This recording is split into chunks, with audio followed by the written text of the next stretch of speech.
I think the lesson for me really came in like 2019 because I got like super militant about what I thought I couldn't eat. If I'm really committed to being a professional track and field athlete, and like if that's the ultimate goal, I can't have this, I can't have that. Am I eating a lot of bread? Am I eating a lot of carbs? And if I do, what does that say about my commitment to this sport? And 2019 was like one of my worst years. Like outside of the depression and stuff that I was dealing with, like performance wise, it just really wasn't that great of a year for me.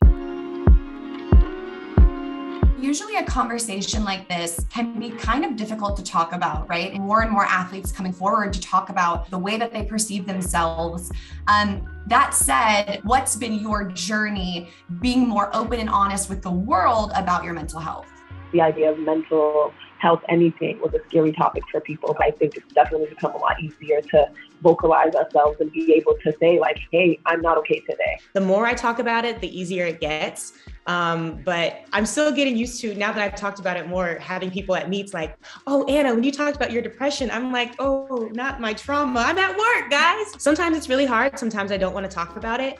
But I appreciate every opportunity I have. What I've always kind of expressed to people is I knew I was ready when the idea of not sharing was scarier than the idea of sharing. So I think for me personally, it all comes with just the progression that I make and me seeing the positive out of everything that I've been doing. And when we think about body image in general, or just like what it means to be a woman, there's so many expectations put on us, like how we're supposed to act in society, how we're supposed to be in the athletic world, even more specific, what we're supposed to look like depending on what sport we play. Like I had body insecurity just being an amputee as a female. And so coming into track, people used to tell me all the time, like, oh, your body type, like it looks like you run track. And like, I've probably been running track for like 2 months at that time. And people would say that to me. And I'm like, well, what's this like a track athlete? Like, what does that mean? Like, I don't understand. I started like seeing other runners and I'm like, okay, so my legs are supposed to look like this and my abs are supposed to look like this and my arms should like, and I started seeing it in that way.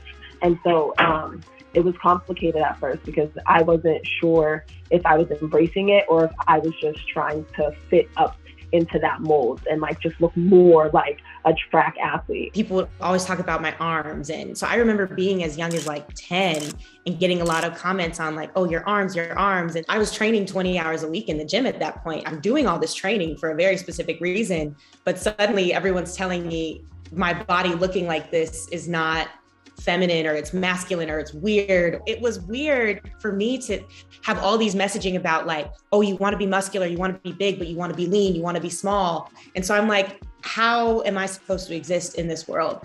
And so it took a lot of moments of like questioning and reflection to reach the point of like, no, this is my body. I have it. I've earned it. I've worked for it. I take care of it and it serves me regardless of what anyone thinks it should or should not look like.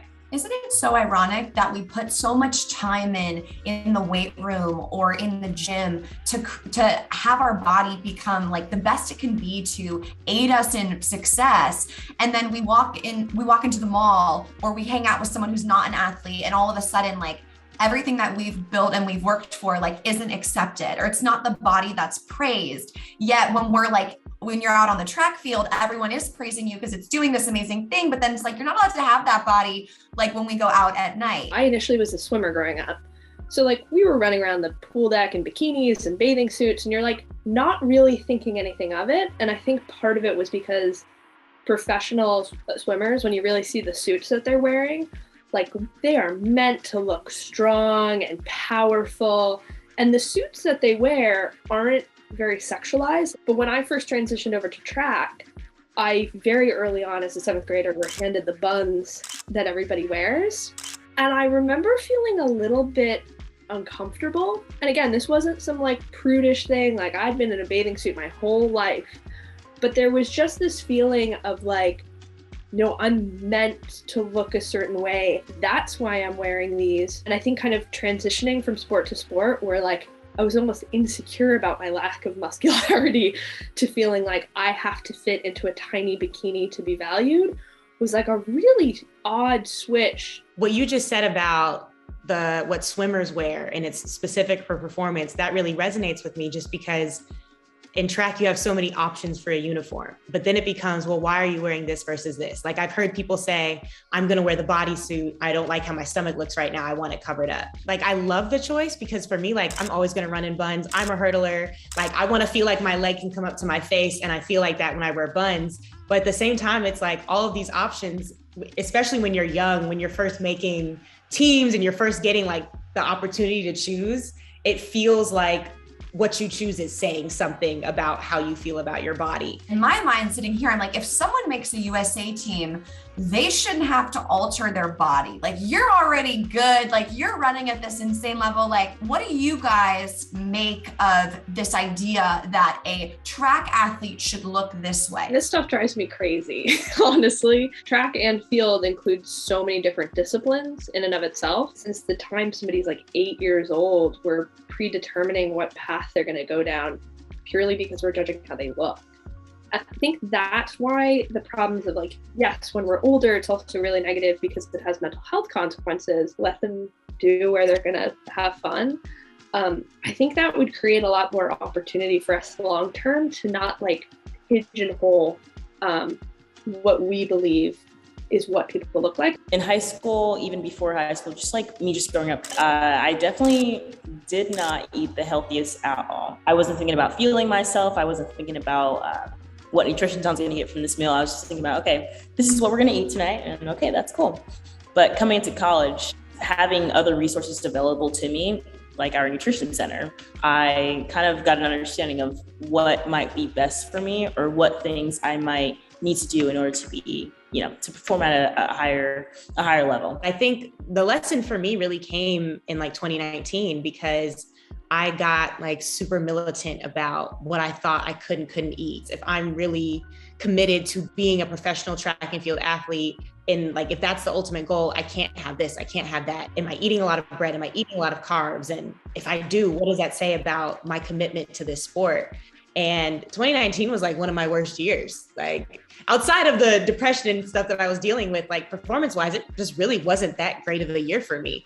And so last year, I kind of just got to a place where I was like, if I want ice cream, like I'm going to go get ice cream with my friends because I just need to be happy. When I actually like loosened the reins and gave myself permission to enjoy life. And for me, part of enjoying life is enjoying food. When I first started track, like I didn't know how to eat as an athlete. Like I was working out so much and I didn't realize that I wasn't eating as much as I normally would. And so there were points where like, in season, I'm like super lean and all these types of stuff. Out of season, I like to gain my little bear weight, a little hibernation weight.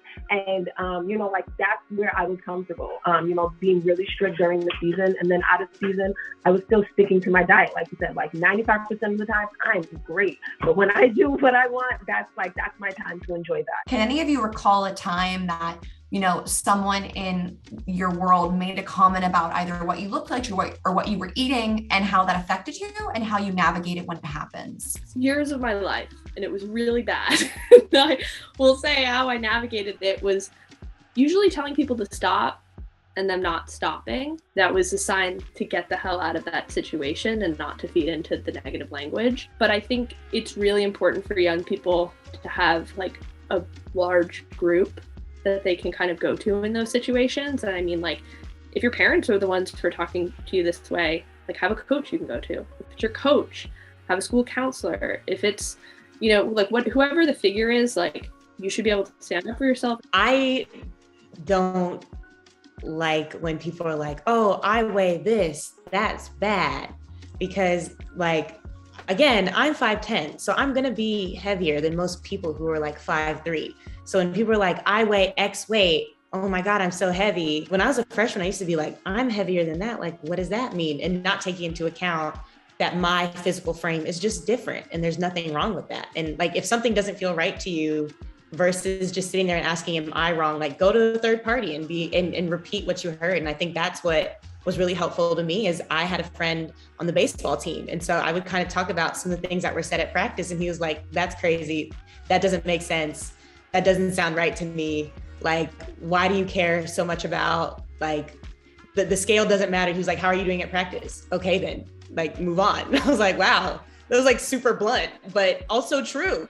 Because if I am performing if I am doing what I need to do, it doesn't matter what, you know, the weight is, because at the end of the day, like, that's going to fluctuate with a number of factors on any given day. And they're saying these things to you, and they're not knowing that you're going back in your room, looking in the mirror, or thinking in your head, like, oh my gosh, this person just said I look like I gained some weight, but I thought I was looking good. And, you know, and those comments really affect you. But like I said, it's about being confident and knowing and staying true to yourself and knowing what your goal is and what you're going for. You know, if I want to be a sumo wrestler, I'm gonna have to gain some weight. So I'm not gonna listen to anybody that's saying, oh, you look a little heavy today, because that's what I'm trying to do. But you know, like I said, just be confident in what you're doing. I have to shout out Mary, because I remember like where I was when I saw your piece and read that. And I felt like that was the beginning of a shift in track, specifically of having more of these conversations, of talking about like the very unhealthy norms that exist in our sport. It can so often feel like you're looking more at what you haven't accomplished yet versus the lives that you have impacted. So I really do appreciate you sharing that. How do you guys balance maybe portraying both sides to what it is to be a female athlete? I'm like right there on the fence, because like you said, I wanna stay professional. I wanna be a good role model in that sense. And then I feel like, you know, maybe if I was to look a little bit more revealing, it would send the wrong message. But at the same time, I'm like, I was just at this photo shoot and I looked good. I wanna post this. But there is a fine line, because then if a younger girl sees that and she doesn't look like that, I don't want her to think like this is what you're supposed to look like. I feel like when it comes to posting, especially on the internet, it's like, what is right? You know, because you have to think about yourself, you have to think about everyone else, you know, inevitably, but what is right? You know, like, is this doing too much? Is this doing too little? Like, what audience am I trying to gain, and what audience do I not care about? Or, you know, what audience can I just be like, oh my God, you know, that doesn't matter.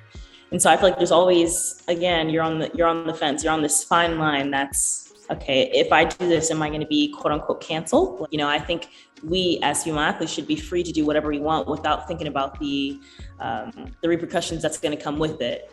And that kind of just sucks a lot, but I think that's just how we are right now. And it's just hard to make those decisions, but it's something that we still have to deal with as female athletes. There's a 13-year-old watching this, or a 14-year-old, or someone who wants to play in college and they dream of professional sports. You know, what would you tell them in regards to this conversation about body image and food as it relates to their life as an athlete? If you are feeling a lot of pressure and anxiety from being on Instagram and from what you see on Instagram, delete that, take a break from it, and intentionally taking breaks. Like, I'm going to step away from this for myself, and then having people around you that you trust. I think those are the two things that have made the most difference in my life when I face moments of difficulty. Be intentional and be confident enough to post that, so that if anybody does decide to say anything or talk down about it, you're confident in your answer. Be intentional and know exactly what message you're trying to send. And, you know, as long as you know you're trying to send the right message, then it doesn't really matter what anybody thinks or how they perceive it. The more we look at our bodies as like objects that are hurting us in some way or failing us some way, or if we get injured and if we're looking at our body as like, this is it failing me, like, that's just going to create so many toxic relationships. The more we can extend just a level of like, honestly feeling really impressed by the things that it's able to do.